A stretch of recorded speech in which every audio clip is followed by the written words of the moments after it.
Bismillahirrahmanirrahim. Assalamualaikum warahmatullahi wabarakatuh.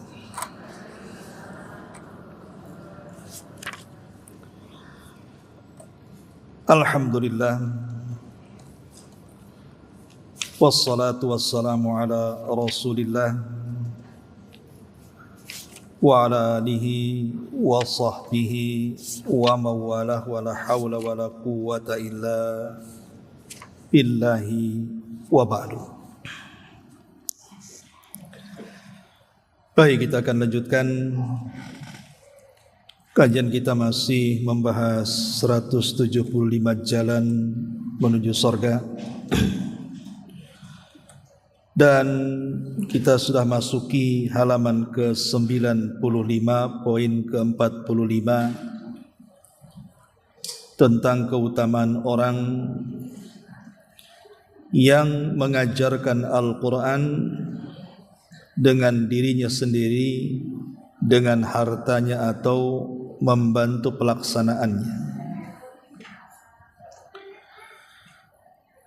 Di sini Nabi SAW bersabda, khairukum man ta'allama al-Qur'ana wa 'allamahu.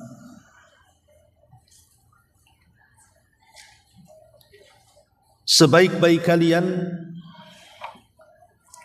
adalah orang yang mempelajari Al-Quran dan mengajarkannya. Kemudian Rasulullah SAW juga bersabda, man 'allama ayatan min kitabillahi azza wa jal kana lahu thawabuha ma tuliyat. Barang siapa yang mengajarkan satu ayat dari kitab Allah Al-Quran, maka dia akan mendapatkan pahalanya selama ayat itu dibaca. Kemudian pada poin ke-46, karena ada keterkaitan keutamaan pergi ke masjid untuk mempelajari dan membaca Al-Quran, Nabi SAW bersabda, ayyukum yuhibbu an yaghduwa kulla yawmin ila buthan au ila al-aqiq fayatiya minhu binaqataini qauma waini fi ghairi ismin walaqati rahimin faqulna ya Rasulullah nuhibbu dhalika qala afala yaghdu ahadukum ila al-masjid faya'lamu aw yaqra'u fayu'allimu aw yaqra'u ayataini min kitabillah khairun lahu min naqataini aw thalathu khairun lahu min thalathin aw arba'un khairun lahu min arba'in wa min a'dadihinna minal ibili. Kata Nabi SAW, siapakah di antara kalian yang mau setiap hari pergi ke Buthan atau ke Al-Aqiq, lalu pulang dengan membawa 2 unta yang punuknya sangat besar, tanpa melakukan dosa atau memutus silaturahim? Kami pun berkata, wahai Rasul, kami menginginkan hal tersebut. Maka beliau bersabda, tidaklah seseorang dari kalian pergi ke masjid lalu dia belajar atau membaca 2 ayat dari Al-Quran, itu lebih baik baginya daripada 2 unta yang kalian dapat. 3 ayat lebih baik baginya daripada 3 unta. 4 ayat lebih baik baginya daripada 4 unta. Dan jumlah bilangan ayat itu lebih baik daripada unta-unta tersebut. Buthan adalah nama tempat dekat kota Madinah, sementara Al-Aqiq adalah lembah yang ada di kota Madinah. Maksud dari hadis ini, sesungguhnya orang-orang yang pergi ke masjid lalu belajar dan membaca 2 ayat dari kitab Allah Al-Quran jauh lebih baik baginya daripada 2 ekor unta yang kedua punuknya sangat besar. Membaca 3 ayat lebih baik baginya daripada 3 unta yang punuknya besar. 4 ayat kalau dia baca lebih baik baginya daripada 4 unta yang punuknya besar. Dan jika dia memperbanyak maka Allah memiliki jauh lebih banyak dibandingkan itu. Perhatikanlah kata pengarang, semoga Allah memberikan taufik kepada kita untuk mentaati Allah. Kepada karunia yang agung tersebut, betapa bahagia orang-orang yang dapat memahami hal ini dengan sangat baik dan menghususkan dari sebagian waktunya untuk membaca Al-Quran walaupun 10 ayat di setiap harinya di dalam masjid. Tapi betapa banyak kenikmatan yang akan kita raih bila kita dapat melakukannya, dan betapa banyak kesempatan yang kita telah sia-siakan di setiap hari jika kita melalaikan untuk membaca Al-Quran. Baik, ma'asyiral muslimat yang dimuliakan Allah subhanahu wa ta'ala, di antara jalan ke sorga menurut pengarang di sini adalah kita digemarkan dengan membaca Al-Quran ataupun mengajarkan Al-Quran.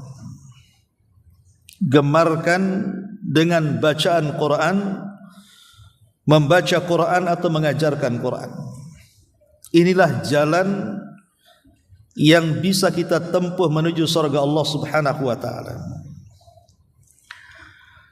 Ma'asyiral muslimat yang dimuliakan Allah subhanahu wa ta'ala, kita tahu bahwa Al-Quran adalah imam kita, yang bisa mengantarkan kita kepada petunjuk itu hanya dengan Al-Quran, yang rinciannya dijelaskan dalam sunnah Nabi sallallahu alaihi wasallam. Bahkan Nabi sallallahu alaihi wasallam sampai mempermisalkan di dalam hadisnya orang yang rumahnya tidak pernah dibacakan Al-Quran. Kata Nabi SAW, kal baitil kharib, seperti rumah yang sangat angker dan menakutkan. Coba bayangkan kalau seandainya rumah itu tidak ada perabotan sama sekali, ya rumah kosong gitu saja. Apa tidak angker rumah itu walaupun rumah mewah sekalipun? Tapi kalau rumah itu penuh dengan perabotan, ada kehidupan, maka tidak angker. Begitulah permisalan orang yang membaca Quran dengan orang yang tidak membaca Quran. Jadi kalau orang membaca Quran ibarat rumah itu penuh dengan cahaya. Tetapi orang yang tidak membaca Quran itu ibarat rumah gelap, tidak ada perabotan. Siapa yang mau tinggal di situ? Mungkin di dalamnya banyak kuntilanaknya, kan begitu. Lah Nabi sallallahu alaihi wasallam mengatakan, innal baita la yattasi'u ala ahlihi wa tahdhuruhul malaikatu wa tahjuruhu syayatinu wa yakthuru khairuhu in yaqra'u fihi al-Qur'an. Sesungguhnya kata Abu Hurairah radhiyallahu an, rumah itu akan semakin luas dipandang. Rumah itu akan senantiasa dihadiri para malaikat. Rumah itu akan senantiasa membuat lari setan-setan. Dan rumah itu akan dipenuhi dengan berbagai macam kebaikan jika penghuninya membaca Quran. Tapi sebaliknya kata Abu Hurairah, wa innal baita la yadhiku ala ahlihi wa tahjuruhul malaikatu wa tahduruhu syayatinu wa yaqillu khairuhu illam yaqra fihi al-Quran. Tapi rumah itu akan terasa sempit bagi dada kita. Malaikat pun satu persatu meninggalkannya, setan pun mulai berdatangan dari mana-mana, kebaikan pun mulai hilang di dalamnya kalau para penghuninya sudah tidak mau baca Quran. Lihat bagaimana keistimewaan orang yang membaca Quran di sini. Rumah semakin lapang. Kenapa semakin lapang? karena ada cahaya hidayah di situ. Kalau di zaman dulu, terutama di pedesaan kan Bu ya, kalau kita masih masuk kampung itu masih adalah orang yang baca Quran itu. Entah orang tua yang mengajari anaknya atau memang sengaja orang yang ada di rumah itu sedang membaca Quran. Sedap rasanya zaman dulu itu. Tapi kalau di zaman sekarang masuk kampung ada orang yang baca Quran itu kayak aneh Bu. Karena yang keluar sudah bukan Quran lagi, sudah musik-musik, sudah lagu-lagu, nyanyi-nyanyi dan begitu seterusnya. Justru kalau ada orang yang baca Quran aneh kali. Lah sesuatu yang baik menjadi aneh hari ini. Kalau dulu sesuatu yang baik itu sudah biasa, tapi sekarang sesuatu yang baik justru aneh. Itulah yang dikatakan Nabi SAW, bada'al islamu ghariba wa sayaudu ghariba kama bada'a. Dulu Islam datang awalnya asing dan akan semakin asing di akhir zaman. Harusnya orang-orang yang dianggap asing, kata Rasul, fatubalil ghuraba, beruntunglah orang-orang yang dianggap asing.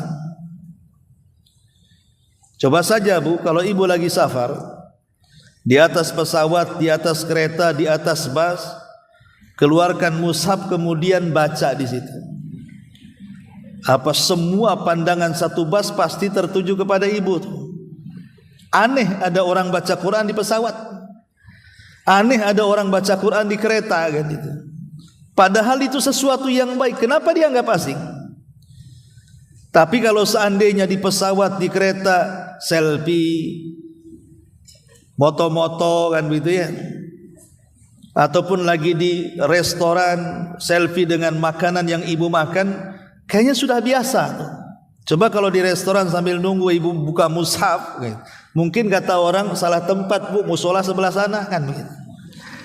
Lah ini sesuatu yang baik hari ini itu sudah merasa aneh. Padahal Al-Quran itu sebenarnya dibaca di mana saja itu cocok sebenarnya. Mau dibaca di rumah reot ya cocok, mau dibaca di rumah megah ya cocok, mau dibaca di kendaraan ya cocok, mau dibaca di trotoar ya cocok. Quran itu loh cocok di mana-mana. Bahkan orang sakit dengan Quran saja biasanya agak tenang hatinya. Coba kalau ada orang sakit didengarkan lagu rock Bu, apa enggak? Mencah-mencah tuh orang sakit itu. Karena yang namanya musik itu tidak semua cocok didengarkan di semua tempat. Tapi kalau Quran itu cocok sebenarnya. Kecuali memang orang-orangnya sakit hati, memang keras hatinya mendengar Quran, dia marah kan gitu ya. Saya pikir orang dibaca Quran kabur setan saja. Orang juga kadang-kadang bisa kabur rupanya. Ya mungkin itu setan dari kalangan manusia lah ya. Ma'asyiral muslimat yang dimuliakan Allah Azza wa Jalla. Makanya para ulama mengatakan bahwa ada 4 perkara kalau kita ingin betul-betul menjadikan Quran itu imam kita. Yang pertama, dengan Al-Quran itu cobalah kita digemarkan untuk membacanya. Digemarkan untuk membacanya. Karena Nabi SAW mengatakan Bu, orang membaca Quran itu, bayangkan Rasul mengatakan man qara'a harfan min kitabillah falahul hasanatu wal hasanatu bi asyri amsalihah. La aqulu alif lam mim harfun walakin alifun harfun wal lamun harfun wa mimun harfun. Kata Nabi, siapa yang membaca satu huruf saja dalam Quran, maka dia akan mendapatkan satu kebaikan yang dilipat gandakan menjadi 10 kali lipat kebaikan. Aku tidak katakan alif lam mim satu huruf, tapi alif satu huruf, lam satu huruf, mim satu huruf, kata Nabi. Bayangkan Bu, ibu membaca surah Al-Ikhlas saja lah. Qul huwallahu ahad. Surah Al-Ikhlas itu berapa jumlah hurufnya? 41 huruf. Kali 10, ibu sudah mendapatkan 470 pahala. Hanya membaca Al-Ikhlas sambil nyandar itu. Ibu tambah dengan surah Al-Fatihah, yang pasti ibu hafal. Surah Al-Fatihah berapa hurufnya? 113 huruf kali 10, nyandar saja baca Al-Fatihah ibu sudah dapat 1130 pahala. Atau surah Al-Kafirun, berapa tuh jumlah huruf surah Al-Kafirun itu? 95 huruf kali 10, kan sudah 950 pahala kita dapat. Ataupun An-Nas 80 huruf kali 10 sudah 800. Kemudian Al-Falaq 71 huruf kali 10 sudah 710. Bagaimana kalau Al-Baqarah? Ibu baca surah Al-Baqarah, Al-Baqarah itu ayatnya sekitar 25.613 kali 10. 250.000 lebih itu ibu dapat pahala kalau bisa menghatamkan Al-Baqarah kan. Itu kalau bicara kali-kalian. Apalagi ibu itu sedang menghafal posisinya. Pamannya ibu menghafalkan Inna A'tayna, ndak hafal sampai 100 kali. Tidak ada masalah ndak hafal, tapi kan ibu baca tuh. Berarti kalau seandainya surah Al-Kafirun atau An-Nas atau Al-Falaq ibu baca sampai 100 kali, berapa huruf yang ibu baca diulang-ulang? Kalikan 10. Itu sudah banyak pahalanya. Lah itu dari segi pahala orang yang membaca Quran kan itu. Lebih daripada itu bukan hanya sekedar pahala, karena orang yang membaca Al-Quran ini akan membawa ketenangan dalam hati dan kehidupannya. Orang kalau jauh dari Quran pasti tidak akan tenang hidupnya. Maka yang pertama cobalah gemarkan membaca Al-Quran. Karena hari ini kegemaran orang membaca Quran itu sudah mulai kurang. Kenapa? Karena sudah mulai dengar musik yang dilantunkan juga lagu-lagu artis gitu ya. Akhirnya kemudian lalai terhadap Quran, karena yang namanya musik dengan Quran itu yang satu ke barat, yang satu ke timur, Bu. Orang kalau digemarkan dengan musik pasti dijauhkan dengan Quran. Orang yang digemarkan dengan Quran pasti jauh dengan musik. Tidak mungkin sekali waktu kiri dengar Quran, kanan dengan musik, Bu. Seperti apa tuh nanti? Ya. Jadi itu seperti matematika tuh, 1 tambah 1 pasti 2. Itu sesuatu yang tidak mungkin ketemu namanya. Jadi jangan sampai kemudian kita salah dengar. Yang harusnya kita mendapatkan pahala dengan dengar, malah penuh dengan dosa telinga kita. Maka gemarkan membaca dan mendengar Al-Quran. Masalahnya banyak kaum muslimin yang terkadang dia bangga dengan Al-Quran, tapi kalau disuruh baca Quran tak bisa pula dia. Ibu muslim lah Ustaz, dia tengok KTP-nya, disodorkan Quran, coba baca Bu, tak bunyi. Kalau masih tak bunyi oke lah, mungkin dia baru sadar, baru hijrah, celakanya di rumahnya pun tak ada Quran pula dia. Masa seorang muslim di rumah tidak ada Quran?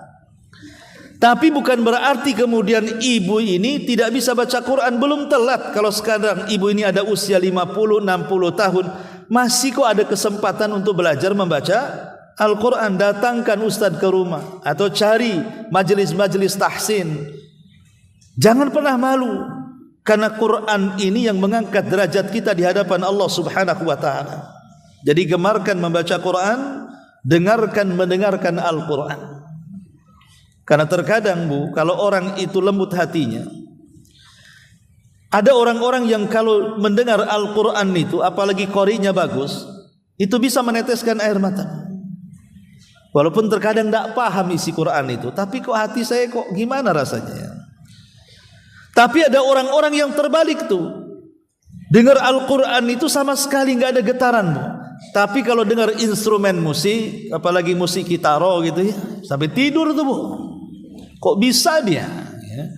Lah ini yang pertama, kalau ingin menjadikan Quran itu sebagai imam, gemarkan membaca, kemudian gemarkan mendengar. Kalau tidak bisa baca Quran, minimalnya dengarlah. Saya tidak bisa baca Quran Ustaz, ya sudah, dengarkan saja. Kemudian yang kedua, cobalah kemudian kalau ingin menjadikan Quran itu sebagai imam, tadaburi Al-Quran itu. Karena bagaimanapun ulama mengatakan fahmul hudud khairun min fahmil huruf. Memahami batasan-batasan Al-Quran, mana larangan, mana perintah, mana yang boleh dilakukan, mana yang tidak boleh dilakukan, itu jauh lebih baik dibandingkan hanya memahami huruf-huruf Al-Quran. Artinya kalau kita sudah bisa membaca Al-Quran dan gemar membaca Quran, cobalah beralih kepada tadabbur Al-Quran. Alhamdulillah sekarang kan Quran sudah diterjemahkan, sudah tidak susah lagi kita membeli terjemahan itu. Departemen Agama sudah mengeluarkan terjemahan Quran. Apa salahnya sambil membaca, lihat terjemahannya tuh, kita baca gitu ya. Kalau tidak paham, tanya kepada ustaz. Makanya penting hadir di majelis taklim itu supaya minimalnya sedikit banyak paham dengan Al-Quran itu. Walaupun tak banyak lah, tetapi dengan hadir di majelis ilmu itu sedikit banyak akan memahami isi Al-Quran itu. Maka jangan malas hadir di majelis ilmu ya. Kemudian yang ketiga, baru mengamalkan. Lah mengamalkan Al-Quran ini, manusia dengan mengamalkan Quran itu kan ada 3 kelompok, dan itu dituang dalam surah Fatir 32. Allah Subhanahu wa taala mengatakan, "Tsumma awrasnal kitabal ladzina astafaina min ibadina faminhum zalimun li nafsi wa minhum muqtasid wa minhum sabiqum bil khairati biidzni." Kemudian kami wariskan kitab ini kepada umat yang kami pilih.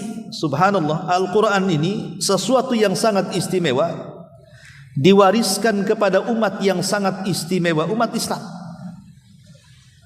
Quran ini sudah mulia, diwariskan kepada umat yang penuh dengan kemuliaan, umat Islam. Tapi masalahnya umat yang dianggap mulia terbagi menjadi 3 saat berhadapan dengan Quran. Yang pertama kata Allah, faminhum zalimun li nafsi. Ada orang yang zalim kepada dirinya dengan Quran. Kalau ditanya tentang kitabmu, maka dengan lantang dia mengatakan Al-Quran. Kamu muslim? Saya muslim. Nabimu siapa? Muhammad. Tuhanmu siapa? Allah. Kitabmu apa? Quran. Bisa dia jawab. Tetapi kelakuannya justru menyelisihi Al-Quran. Dia bangga dengan Quran tapi mabuk. Dia bangga dengan Quran tapi ahli judi. Dia bangga dengan Quran tapi masih berzina. Dia bangga dengan Quran tapi masih menggibah. Dia bangga dengan Quran tapi makan riba. Dia bangga dengan Quran tapi masih berdusta. Sebenarnya dia tidak sedang mendolimi Allah, dia tidak sedang mendolimi Rasul, dia sedang mendolimi dirinya sendiri. Karena dia tidak menghargai Al-Quran dengan pengamalan. Ini kelompok yang pertama. Kelompok yang kedua, wa minhum muqtasid. Ada yang tengah-tengah, Bu. Tengah-tengah ini baca Quran iya, dia mengamalkan Al-Quran tapi melanggar larangan Quran juga dilaksanakan. Jadi dia baca Quran, sholat iya, tapi riba jalan gitu ya. Dia baca Quran, berzina masih tetap, tetapi sedekah juga oke. Nah, itu namanya ya. Jadi satu sisi dia mengamalkan isi, sisi lain melanggar larangan. Itu namanya tengah-tengah, tapi masih mendingan dibandingkan yang pertama. Tetapi kan kita tidak mau yang seperti itu. Kita mau yang ketiga. Allah mengatakan wa minhum sabiqum bil khairat. Dia membaca Al-Quran dan dia berlomba-lomba untuk mendapatkan kebaikan dari Quran itu. Sekali mendengar Al-Quran, apa perintahnya langsung dilaksanakan. Sekali mendengar Al-Quran, apa larangannya langsung ditinggalkan. Itulah yang disebut dengan sabiqum bil khairat. Pertanyaannya, kita ini dari 3 kelompok ke yang mana larinya? Ke yang zalim kepada dirinya, ke yang tengah-tengah ikut perintah tapi juga melaksanakan larangan, ataukah kepada sabiqum bil khairat di sini? Itulah manusia dengan Quran itu seperti itu. Ya. Lah kalau seandainya kita sudah berusaha untuk gemar membaca Quran, mendengarkan Quran dan mentadaburi Quran, kemudian berusaha untuk menjadi sabiqum bil khairat, mulai kita dakwahkan Quran itu kepada orang. Ballighu anni walau ayat. Sampaikan dariku walaupun 1 ayat, kata Nabi. Inilah kalau kita ingin menjadikan Al-Quran itu sebagai imam kita. Ma'asyiral muslimat yang dimuliakan Allah Azza wa Jalla, dalam hadis ini Nabi SAW mengatakan, khairukum man ta'allama al-Qur'ana wa 'allama. Sebaik-baik kalian adalah orang yang mempelajari Al-Quran dan mengajarkan Al-Quran. Di sini Rasul mengatakan khairukum, manusia terbaik. Manusia terbaik itu adalah orang yang belajar dan mengajar Quran. Bayangkan Allah sendiri lewat lisan Rasul mengatakan manusia terbaik. Ketika Al-Quran turun, lewat siapa Bu? Lewat malaikat Jibril. Kepada siapa? Kepada Rasulullah. Ketika Jibril menyampaikan Al-Quran sebagai wahyu Allah kepada nabinya, maka Jibril menjadi malaikat terbaik dari seluruh para malaikat. Kemudian turun Quran kepada siapa? Kepada Rasulullah sallallahu alaihi wasallam. Maka Nabi sallallahu alaihi wasallam menjadi manusia terbaik disebabkan Quran. Bahkan dia pemimpin para nabi dan pemimpin seluruh manusia yang awal dan akhir. Ketika Al-Quran itu turun di kota Mekah dan juga di kota Madinah, maka dua kota ini gara-gara turunnya Quran menjadi dua kota terbaik di dunia. Ketika Al-Quran turun di bulan Ramadan, maka bulan Ramadan menjadi bulan terbaik dari 12 bulan yang Allah turunkan kepada kita. Ketika Al-Quran turun di malam Lailatul Qadar, maka Lailatul Qadar menjadi malam terbaik dalam setahun. Ibu bisa bayangkan dari kata-kata saya ini, kalau Quran mengangkat derajat Jibril, mengangkat derajat Nabi, mengangkat derajat Mekah dan Madinah, mengangkat derajat Ramadan dan mengangkat derajat Lailatul Qadar, bahkan kalau seandainya ada kertas bertuliskan Quran, itu nilainya berbeda dengan kertas yang bertuliskan berita. Ada Quran tercecer, ada koran tercecer. Tentu kita tidak akan berani menyapu, membuang ke tong sampah kan Bu. Ini ada ayat-ayatnya ini. Itu saja kita hargai daripada umpamanya ada koran ya diinjak, disapu, dibakar, dibuang sembarangan. Enggak ada perasaan kita ini merasa bersalah kan Bu. Tapi kalau ada tulisan Quran di kertas atau di apa saja, kadang-kadang kita ini timbul memuliakannya. Itulah daya tarik Quran tuh. Kalau Al-Quran bisa mengangkat kertas menjadi mulia karena dituliskan Quran di situ, macam mana kalau Al-Quran itu tertanam di dada kita karena kita mempelajari dan kita berusaha untuk mengajarinya. Makanya wajar kalau seandainya orang yang mengajarkan Quran dan belajar Quran itu terangkat derajatnya menjadi manusia yang paling baik dari seluruh manusia yang ada. Khairukum man ta'allamal Qur'ana wa 'allama. Sebaik-baik kalian adalah orang yang belajar Quran dan mengajarkan Quran. Maka jadilah minimalnya walaupun tidak mengajar Quran, belajar Al-Quran. Ustaz sudah tua, kayaknya susah kali saya ini. Mata pun udah pakai kacamata double. Nggak ada masalah kok. Karena orang yang tertatih-tatih Ibu ya, umpamanya baru belajar Iqra lah. Ibu sudah 60 tahun baru belajar Iqra, jangan malu. Walaupun belajar Iqra sekalipun, tertatih-tatih susah nyambung-nyambungkan. Karena biasanya kan kalau sudah sepuh biasanya kan pikiran bercabang sehingga tidak fokus ya. Makanya kadang-kadang kalau belajar agak lelet, tapi tidak ada masalah. Rasul yang mengatakan walladzi yatata'u fihi lahu ajran. Orang yang membaca tertatih-tatih saking sulitnya gitu ya, karena belajar di waktu tua, maka tetap dapat 2 pahala kata Nabi. Tetap dapat 2 pahala, pahala bacaan dan pahala kesungguhan untuk nyambung-nyambungkan huruf Quran itu. Adapun yang sudah mahir tentu seperti para malaikat, ma'a safaratil kiramil barara. Maka jangan pernah malu untuk belajar Al-Quran. Ini yang pertama. Kemudian yang kedua, di sini Nabi SAW mengatakan, man 'allama ayatan min kitabillah kana lahu thawabuha ma tuliyat. Barang siapa yang mengajarkan satu ayat dari kitab Allah Al-Quran, maka dia akan mendapatkan pahalanya selama ayat itu dibaca. Ibu bisa bayangkan kalau ibu punya anak atau cucu lah gitu ya. Sebelum anak dan cucu ibu itu belajar sama guru TK, cobalah ibu yang ngajari.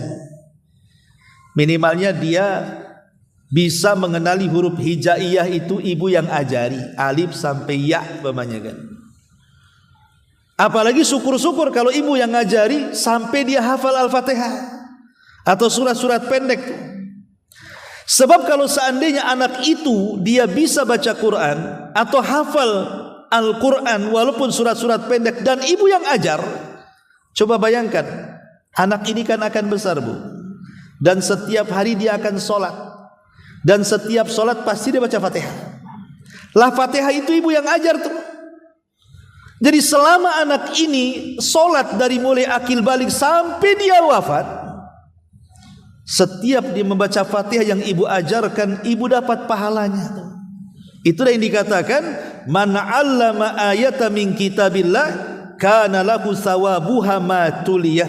Barang siapa yang mengajarkan satu ayat dari Al-Quran, maka dia akan mendapatkan pahalanya selama ayat itu dibaca orang yang kita ajari Quran. Maka beruntunglah itulah guru-guru TK, guru-guru TPQ, Masya Allah itu pahalanya besar itu. Coba guru-guru TPQ itu pahalanya besar sekali itu, karena anak-anak bisa baca Quran dari dia tuh. Walaupun kadang-kadang gaji mereka itu memprihatinkan. Ya bu ya, padahal konsultan agama itu harus dihargai sebenarnya dibandingkan konsultan yang lainnya. Kita datang ke rumah sakit, ke dokter saja, belum diapa-apain baru tanya 300 kan itu. Itu 2 menit 300, guru TPQ sebulan 300. Subhanallah, kasihan kali, menyedihkan mereka itu. Padahal mereka itu menyandang sesuatu yang mulia di hadapan manusia dan di hadapan Allah. Itulah kadang-kadang perhatian kita dengan Quran dari segi memberi gaji saja, yang sudah ngajari anak kita kadang-kadang nunggak sampai setahun nggak bayar. Ada cerita kawan itu, anak-anaknya banyak TPQ itu yang belajar sama dia, tapi yang bayar cuma 30% saja Ustaz katanya. Lah 70%-nya kemana? Padahal sudah berjasa ngajari Quran tuh. Dari sini kita tahu bahwa rupanya masih rendah kaum muslimin itu dalam menghargai Al-Quran. Padahal itu pula yang menjadikan anak kita masuk surga. Itu pula yang menjadikan anak kita menjadi baik, soleh dan soleha. Kenapa kemudian rendah sekali kecintaan kita dengan Quran sampai menggaji orang-orang yang mengajar Quran aja sangat sedikit sekali. Padahal di zaman Nabi SAW itu Quran itu segala-galanya. Sampai kalau Rasul mengutus sebuah utusan perang, yang pertama kali dites itu bukan skill bagaimana dia keahlian dalam perang. Coba kau mana? Coba kau menembak, berkuda. Enggak, bukan itu yang dites pertama oleh Nabi kepada orang yang akan dijadikan pemimpin perang. Tapi Nabi SAW mengatakan, kam hafidtum min kitabillah. Berapa banyak kau hafal Quran? Kalau seandainya dari sekian pasukan itu ada yang lebih menonjol Qurannya dari segi bacaan dan hafalannya, maka Rasul akan mengatakan anta imamuhum, engkau yang akan jadi pemimpinnya. Lihat barometer kemenangan dalam perang itu, Nabi SAW memilih pemimpin yang bagus baca Qurannya dan terbanyak hafalannya. Luar biasa ya. Tetapi hari ini justru tidak demikian. Sampai mencarikan jodoh anak perempuan kita saja, kalau seandainya ada 2 laki-laki yang melamar, yang satu hafal Quran, yang satu tidak hafal Quran, tapi yang hafal Quran ini ya mungkin gajinya tak banyak, tukang bangunan kan itu ya. Yang tak hafal Quran bahkan tak bunyi pun Quran itu, Mungkin dia seorang dokter, insinyur, pilot atau apa. Kira-kira ibu mau milih mana tuh? Milih yang hafal Quran? Bohong kalau saya bilang ibu. Mana ada ibu? Ngapain hafal Quran, tukang bangunan, dah capek, hitam. Bagus ini dokter, banyak duitnya. Lah ini kadang-kadang perhatian kita itu bukan ke situ. Padahal Nabi SAW mengatakan apa? Fadfar biddatid din taribat yadak. Ambil yang baik agamanya. Kalau bapaknya hafal Quran, nanti turunannya hafal Quran, kan begitu? Karena biasanya anak itu terbawa dengan pekerjaan orang tuanya tuh biasanya. Kadang-kadang kebanggaan anak itu kembali kepada kebanggaan orang tuanya. Dan kebanggaan orang tua kepada anak itu kan ada yang benar, ada yang salah kaprah. Karena di antara anak itu kan nikmat dari Allah, terkadang dijadikan kebanggaan. Banyak orang tua yang membicarakan anaknya, tidak ditanya cerita anaknya. Walaupun anaknya enggak sholat, enggak masalah, tapi sukses dari segi dunia. Lah ini kan salah kaprah dalam kebanggaan. Harusnya kan diimbangi. Dokter tapi hafal Quran kan mantap, Bu. Ataupun mungkin dia pilot, hafal Quran, minimalnya baguslah bacaannya. Ya, tidak malu-maluin, tetapi kenyataan di masyarakat tidak seperti itu. Kurang menghargai Quran. Padahal di sini kalau seandainya kita mengajarkan Quran saja dapat pahala ketika Quran itu terus dibaca. Ini yang kedua. Yang ketiga, hadis Nabi SAW. Nabi SAW mempermisalkan di sini. Jadi Rasul bertanya kepada para sahabat, bagaimana kalau seandainya kalian pergi ke Budhan ataupun Al-Aqiq, nama tempat, ya. Kemudian sampai di sana kalian diberi 2 unta yang sangat gemuk, yang sangat sehat, yang sangat besar punuknya. Karena semakin punuk besar berarti semakin gemuk unta itu. Senang enggak kalian kalau pergi ke Budhan kemudian pulangnya bawa 2 unta? Maksudnya kau diberi cuma-cuma, bukan karena engkau merebutnya, mencurinya, enggak. Ya, kau memang ke sana pergi atau dikasih 2 unta. Kira-kira senang enggak kalian? Sahabat mengatakan ya senang lah, enggak beli dikasih apalagi unta besar-besar. Ya. Maka Nabi SAW mengatakan, bagaimana kalau begini? Bagaimana kalau kalian pergi ke masjid, kemudian kau duduk di masjid, baca 2 ayat saja. Maka dengan membaca 2 ayat itu jauh lebih baik daripada kau diberikan 2 unta. Kalau engkau membaca 3 ayat jauh lebih baik daripada kau diberikan 3 unta. Kalau engkau membaca 4 ayat jauh lebih baik dibandingkan kau diberi 4 unta. Padahal unta itu, Bu, kalau harganya kan mahal unta itu, Bu. Apalagi unta yang tipe A+ itu bisa sampai ratusan juta tuh. Yang besar itu, apalagi humrun na'am, unta merah, makin mahal lagi. Bisa beli mobil baru dengan 1 unta kita beli itu. Tetapi kenyataannya coba, Nabi SAW mengatakan seperti ini.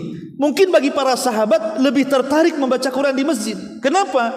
Karena sahabat tahu bahwa bacaan Al-Quran itu akan jauh lebih nikmat, bahkan akan jauh bernilai dibandingkan unta-unta itu di hadapan Allah. Itu bagi para sahabat. Coba kalau hadis ini diserahkan ke kita. Coba mamanya, sekarang nih, Bu, saya kasih 2 mobil Avanza baru. Itu sama dengan 2 unta tengah-tengah lah, ya. Kemudian saya mau 2 Avanza atau ke masjid baca Quran. Kira-kira nih ya, saya kasih 2 Avanza baru dari dealer nih. Saya kasih pilihan, Bu, ini 2 kunci Avanza atau Innova nih, ya. Atau ibu milih datang ke Masjid Sukajadi, duduk baca 2 ayat Quran. Kira-kira pilih mana, Bu? Nggak mungkin.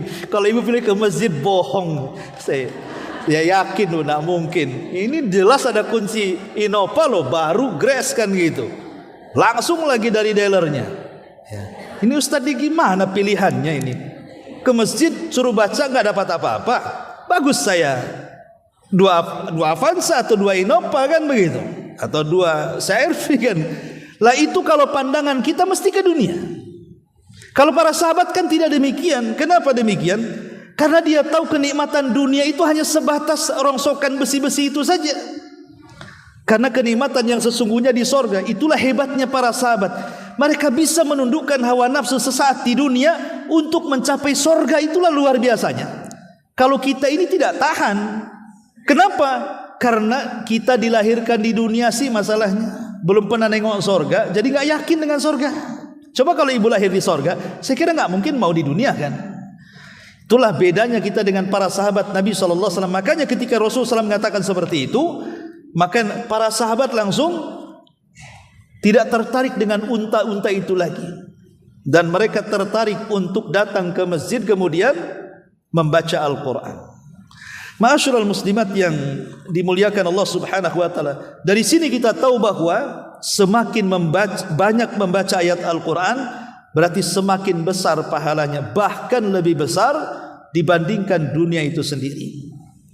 Dalam sebuah hadis Nabi SAW mengatakan begini, masalul mu'min alladhi yaqra'ul Qur'an kamasalil utrujah, rihuha tayyibun wa ta'muha tayyibun, wa masalul mu'min alladhi la yaqra'ul Qur'an kamasalit tamrah la riha laha wa la ta'muha hulwun, wa masalul munafiq alladhi yaqra'ul Qur'an mislu ar-rayhana rihuha tayyibun wa ta'muha murrun, wa masalul munafiqil ladzi la yaqra'ul Qur'an kamasalil handalah laisa laha rihun wa ta'muha murrun.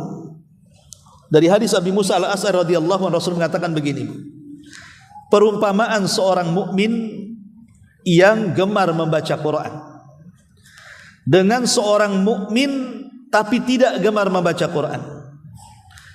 Kemudian perumpamaan orang munafik yang suka membaca Quran dan orang munafik yang tidak suka baca Quran. Jadi sini ada 4 orang, 2 mukmin, 2 munafik. Adapun seorang mukmin yang gemar membaca Quran, kata Nabi SAW, maka perumpamaannya seperti buah utruja. Utruja ini seperti buah jeruk, jeruk yang manis. Jeruk ini dia baunya sangat sedap dan rasanya juga enak. Jadi Nabi SAW memperumpamakan dengan buah jeruk.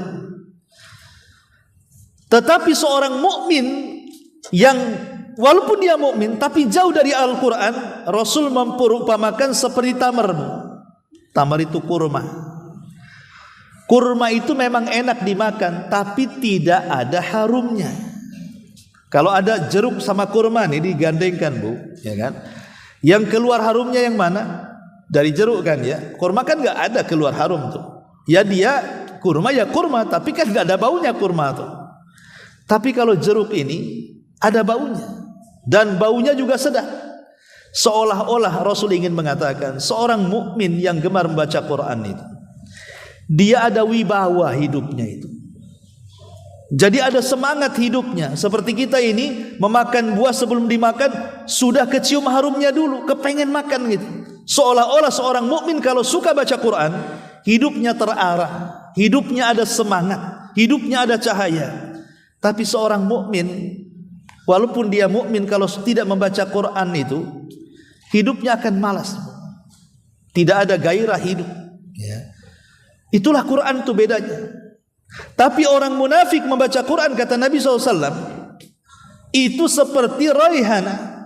Raihana itu baunya harum, tapi kalau dimakan pahit sekali. Itulah orang munafik. Tapi kalau orang munafik tidak baca Quran, sudah tidak ada bau, kalau dimakan pahit pula. Kayak buah pacek, tahu Bu? Itu kan gak ada baunya kan? Oh, dimakan pahit tuh. Nah, itulah munafik tuh. Bukan berarti Ibu yang makan buah pacek munafik, tidak. Maksudnya orang munafik itu memang harum. Lah ini yang kita takutkan. Orang-orang yang membaca Quran itu hanya untuk ria-riaan, hanya untuk kiber, kesombongan, hanya untuk ujub-ujuban. Nah ini orang munafik. Dan yang paling munafik lagi yang tidak baca Quran sama sekali gitu. Maka di sini kita tahu bahwa Quran itu bisa membangkitkan semangat sebenarnya. Karena Rasul sallallahu alaihi wasallam menganggap Quran itu cahaya. Kalau listrik saja di rumah, betul memberikan cahaya kepada kita, tapi tidak sampai ke hati, Bu. Tapi Quran itu cahaya sampai ke dada kita, karena dia adalah hidayah yang akan memberikan petunjuk mana jalan yang baik, mana jalan yang tidak baik. Inilah diantara keterangan singkat dari 3 hadis dari 2 bab. Mudah-mudahan ada manfaatnya. Silakan kalau ada yang mau bertanya. Kita buat. Iya. Atau pakai ini biar dengar. Maaf.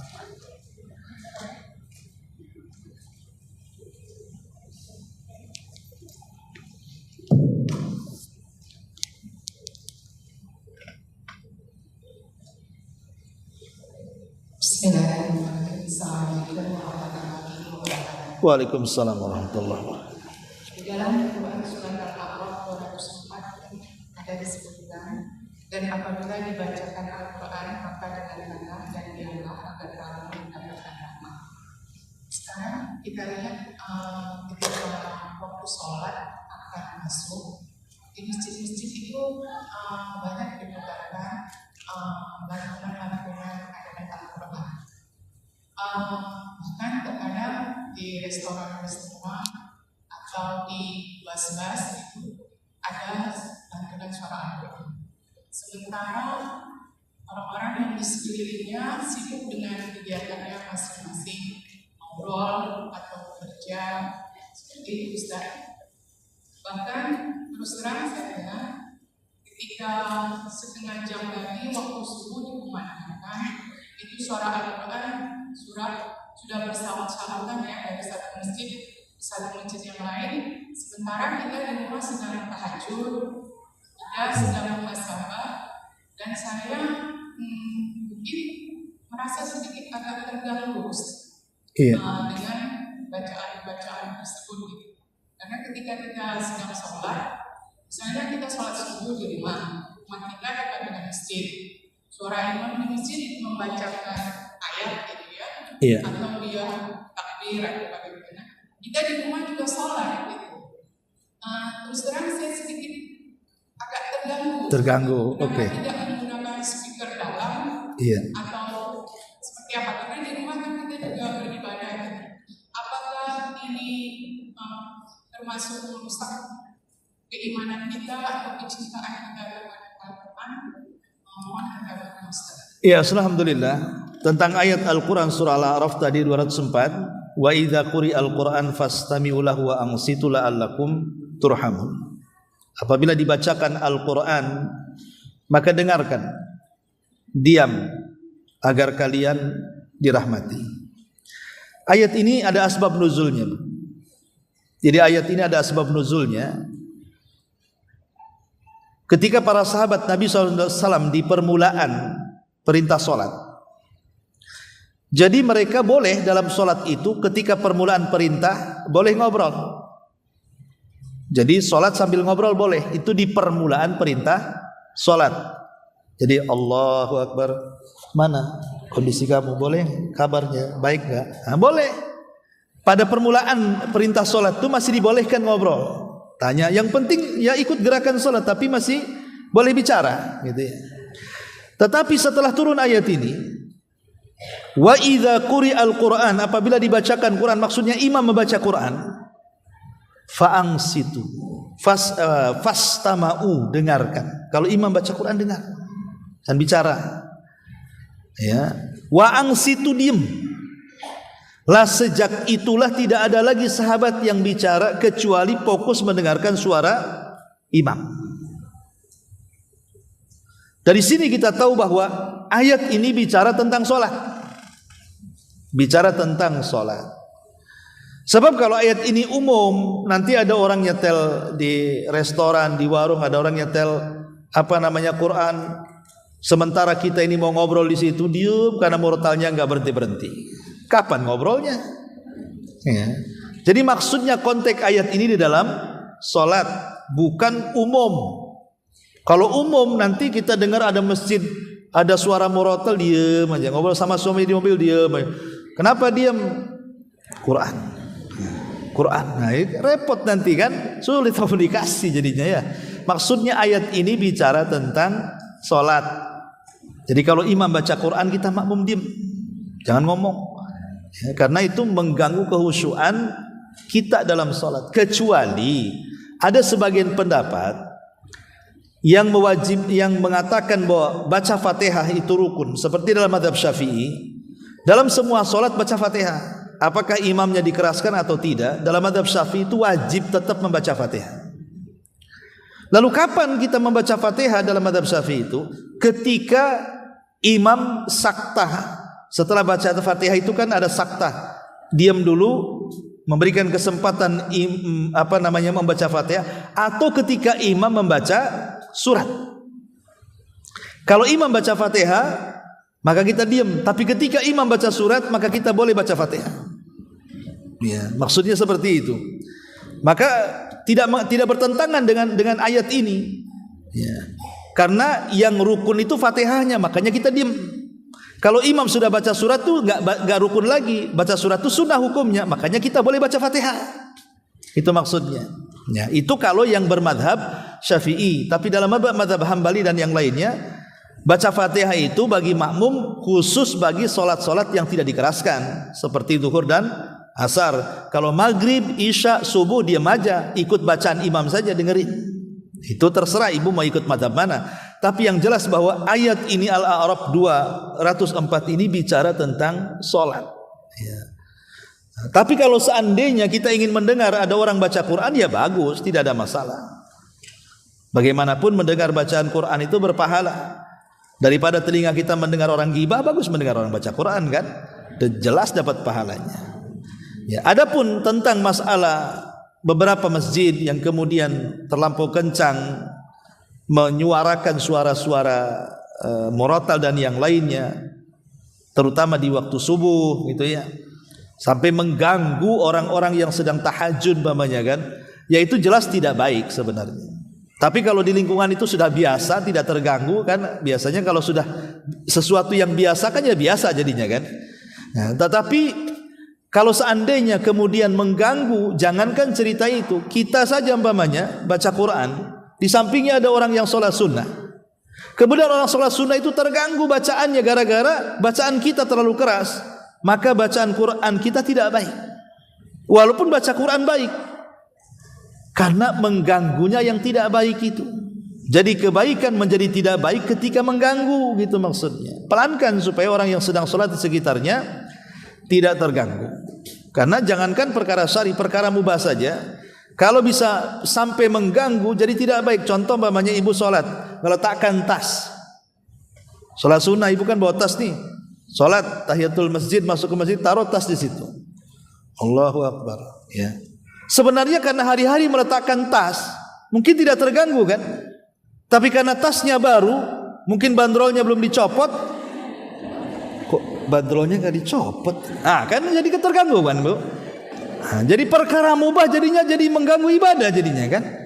Lah ini hal-hal yang seperti itu. Sama juga ibu beli sajadah. Kalau sajadah yang biasa ibu pakai itu kan gambarnya itu saja sudah biasa. Ya. Sekali dapat sajadah baru, gambar Masjidil Haram, tahu-tahu kemudian mungkin yang gambar itu mungkin menaranya mereng kan gitu ya. Malah kemudian dilihatin, ini kok mereng nih. Ini kan jadi masalah sajadah ini. Ya. Sebenarnya itu kan bagus, hanya sajadah kan biar tidak dingin, biar tidak langsung ke lantai kan gitu. Tapi kalau bisa mengganggu perkara mubah jadi masalah jadinya. Ya, jadi tidak semua perbuatan baik. Ya. Bisa jadi perbuatan baik tidak baik kalau mengganggu orang. Ya. Itu kesimpulannya. Wallahu a'lam. Ya. Baik sampai di sini. Mudah-mudahan ada manfaatnya. Subhanakallahumma bihamdika asyhadu an la ilaha illa anta astaghfiruka wa atubu ilaik. Allahu ta'ala alam. Assalamualaikum warahmatullahi wabarakatuh.